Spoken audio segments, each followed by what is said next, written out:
يا شام،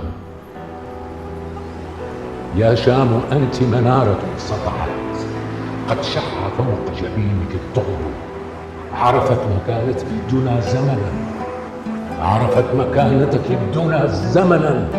أنت العلا يزهو بك الفخر.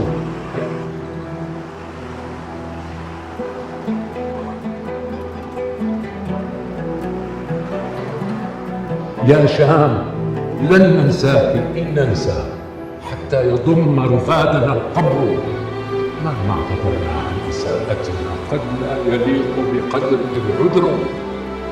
هذه دمشق يزينها أدب، من صيتها يستخرج العطر، فدمشق عاصمة الزمان، فإن رضيت دمشق تبسم